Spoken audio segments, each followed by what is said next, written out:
Welcome back. We were talking about the parable of the mustard seed. Basically, the next two parables, the parable of the mustard seed and the parable of the leaven, have to do with little bitty things, invisible things almost, starting really teeny weeny, small in the dark, nobody can see it, but ending up as being incredible, large phenomena. So you know a mustard seed is that small. He calls it a mustard tree, but really a mustard bush is about 8 feet tall. But think even an acorn. You know, think about a little tree acorn and ending up in an oak, which can last 2, even 300 years and be absolutely gigantic. I mean, think about, it's that idea. And he talks about leaven. In this setting, remember last time we talked about leaven and it was bad. It was kind of a picture of something bad, you know, coming in, sneaking in, puffing people up, corrupting them. With hypocrisy, with pride. But really in this context, the leaven that's used, the idea of the leaven and the yeast is that just a little bit of yeast will make the whole batch of dough rise. And I think he's referring in both cases, of course, to the kingdom of God, right? To the message that he's giving. But he also refers to us. We can be leaven. As a matter of fact, elsewhere he says, you are leaven, salt, and light. You know, and they're all little bitty things, except for the light, the salt and leaven, which can be introduced kind of unawares, but in the end make a huge difference. And I like to say that if Jesus had been ministering in China, he could have also given the example of bamboo. There are certain strains of bamboo which, when planted, take 19 years to germinate. I could never be a bamboo farmer. I just don't have the patience. But there is this particular kind of bamboo that you plant it, you do everything you're supposed to do, and you cultivate it, you do all this stuff to this stuff that doesn't look like it's there. And then after 19 years, it germinates and shoots up 90 feet in a few weeks. So there's another example of something that can start very small, take up a whole lot of effort, and you want to pack it in, you know, several times before you can even begin to see things germinate. So, you know, again, what is Jesus calling us to? He's calling us to patience, isn't he? He's calling us not only to patience, but to trust that he knows what he's doing.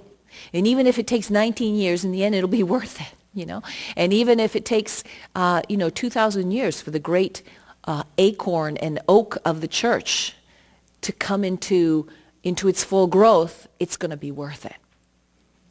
Okay, and even though it might take a while, you know, again, I like to make bread, but I hate putting it in that space. It's good, you know, put it in a dry, warm place until doubled in bulk. What is that? You know, and you keep going, you keep looking at it, and is it double? Do you think it's double? Then you call everybody in. Do you think it's double? You know. Well, again, patience, I suppose, is what they're talking about. Okay? So then he's talking about the two things that start small and end up little. Then he goes to one of my favorite parts because he's talking about the narrow door. Now, he's traveling again towards Jerusalem, and he's trying to convey the difficulty. He says, yes, this is the pearl of great price. This is what you need to know. This is what you need to do. But it's not going to be easy. And the reason it's not going to be easy is because we are all concupiscent. We all live in a fallen world. We all live in a fallen nature. It's not going to be easy. However, it is going to be worth it. And when he talks about the narrow doors, this is what he says, verse 22. He went on his way through the towns and villages, teaching, journeying towards Jerusalem. So the journey narrative is resumed. 23, and someone said to him, Lord, will those who are saved be few? Now, why do you think that person asked that question? Think about it. He sounds a little desperate, doesn't he? It's like, you know, from what we're hearing, Lord, so far, it's just sounding kind of hard. You know, love your enemies, pick up your cross. And he said to them, strive to enter by the narrow door. For many, I tell you, will seek to enter and will not be able. And I have a picture here which I wanted to show you eventually, and it ties in with what we're talking about. This is most likely a type of narrow door that Jesus could have been talking about. This is any gate anywhere in the Middle East. Actually, even in Europe, you have the whole idea of a gate, a large gate being built into a fortification, a wall of some kind, a big giant door. But it was, and then you have the main gate, then you have a big door right here, big wooden door that swings open during the day to let everybody in, and then it's closed at night. But that too is kind of complicated. You always have to be swinging this big door in. So most of the time, these doors have little bitty doors cut in to the main door. And in antique parlance, this little bitty door was called the eye of the needle. Okay? And here we have a camel, and you know where I'm going, right? I mean, the idea is that, yes, this camel could probably get in through that needle, through that door. But in order to do that, he couldn't be standing, and you had to unpack him completely. So you had to get your camel on his knees, take everything off, squeeze him through the needle, and he would get into it. It is easier for a camel to go through the eye of a needle than for a rich man to enter the kingdom of God. What's he saying? The rich man has to kneel, has to take off all his stuff. And he can stuff himself through that needle. But it's going to be hard.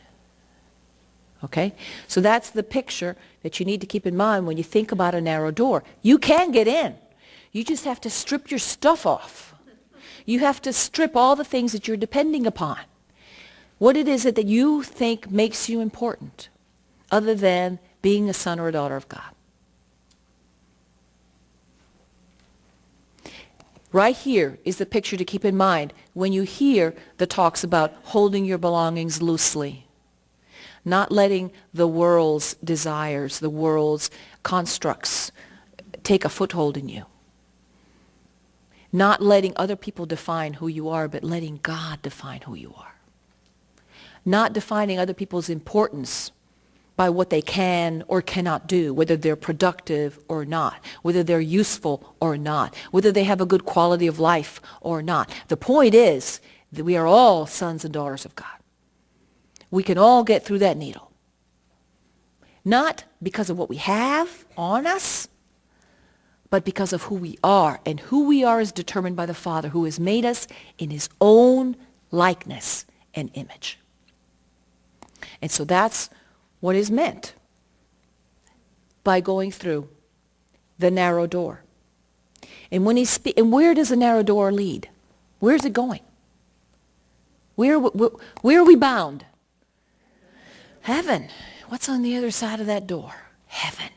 So you just stuff yourself through that door, and on the other side, you won't ever have to worry about it again, because you'll be home and you won't need all that luggage. You won't need all that stuff. That's the whole point. You don't need to get all that stuff through the door, because on the other side, you're not going to need it. So he goes further, and he illustrates what he means. When once the householder has risen up and shut the door, you will begin to stand outside and knock at the door, saying, "Lord, open to us." And he will answer you, "I do not know where you come from." And then you will begin to say, and this is where they say, "Lord, Lord, don't you remember we ate with you, we drank with you, we saw you when you raised that person from the dead, we saw you when you..." And these are people who were there and saw him in the flesh. And what will he say? "I tell you, I do not know where you come from. Depart from me, all you workers of iniquity. And there you will weep and gnash your teeth when you see Abraham and Isaac and Jacob and all the prophets in the kingdom of God, and you yourselves thrust out." And then this is the clincher right here, verse 29. "And men will come from east and west, from north and south." Who are these people? Are they Jews? They're Gentiles. And Gentiles were unclean. So he's adding insult to injury. They will come, the Gentiles, obviously not you, because you've been thrust out and you're gnashing your teeth over there, right? And sit at the table in the kingdom of God. And behold, some are last who will be first, and some are first who will be last. Enter into the Pharisee mentality. Remember we said the Pharisees in a way thought that they were impeccable. They thought they were without sin because they figured that if they followed the law of Moses strictly enough, that therefore they would be considered perfectly justified before God. Okay? That's why, the women caught in adultery, he says, those of you amongst you who is without sin, he was probably picking on some of the Pharisees who really and truly did think that they could be without sin. And he's talking about them and he's saying, guys, there's a paradigm shift going on here. And you better catch on to it. Heaven is not your personal preserve. Heaven is not an automatic reward, therefore, neither for us, just for mere membership in our church, or just for the fact that we didn't kill anybody yesterday. You have those people who say, well, I'm good, I didn't kill anybody.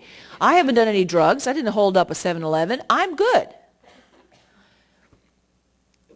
Heaven is not something you attain by not doing stuff. Although, of course, it'd be better if you didn't, right? But the point is this, it's not a prize automatically bestowed that God has to give you because you were good.